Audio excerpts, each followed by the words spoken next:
Well, hello there, folks. It's a last one and a late one from me.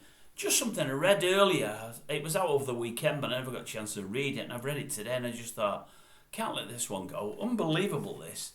One of the fat cats that let old Lucy Letby free at the Countess of Chester Hospital to do as she wanted to do and wreak havoc amongst all the young babies. What was the guy's name? Ian Harvey. I did hear on the TV over the weekend that he'd moved on to his home in the Dordogne to try to escape the furore around the whole thing and the baby killings. But just let me read you a couple of things that I read a couple of hours ago. I couldn't believe it at all. Ian Harvey, retired medical director at the hospital where Lucy Letby murdered 7 babies, has retired to his home in the Dordogne, or he had done. He's very upset because he's had that much press intrusion. He's actually had to move out of the place. He says he's had to leave his French paradise because the scrutiny he's suffering following the case has made the lives of his neighbours and friends intolerable. Oh, what a shame. What a shame. He actually earned up to £175,000 per year. He left his post shortly after the police called and arrested Letby. So they arrested her first and then he left his post. He took his £1.8 million pension from the NHS and, as I say, retired to his second home in the Dordogne.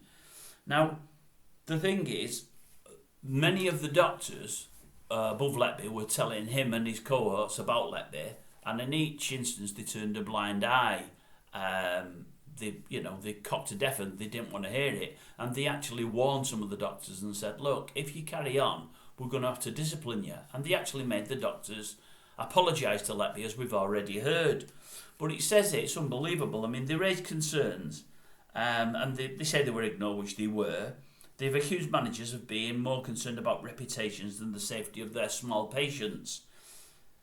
Some of the managers have rejected claims that they ignored the warnings, and for his part, this is what Harvey has said. He said, the doctors should have pushed harder to raise their concerns. So after telling the doctors to shut up, that they could be in some trouble themselves if they carried on moaning, and actually instructing the doctors to apologise to Letby for their accusations, he's now saying they should have pushed harder. So he's putting all the fault at the doctor's feet and none at his own. He took his £175,000 a year, left his post. He took his £1.8 million pension, gone to his second home, and then had to leave it because of the press, and he's complaining about the press. The man it's unbelievable. How they're getting away with this is beyond me. As I said a week ago now, they should get done as well as her. Obviously they can't be done for murder, but they should get done for letting her run amok through that hospital after having warning after warning after warning and doing absolutely nothing about it.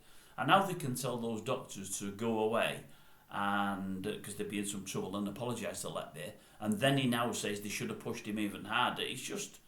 It's absolutely laughable. How could the doctors push harder when they were told they were going to lose the jobs?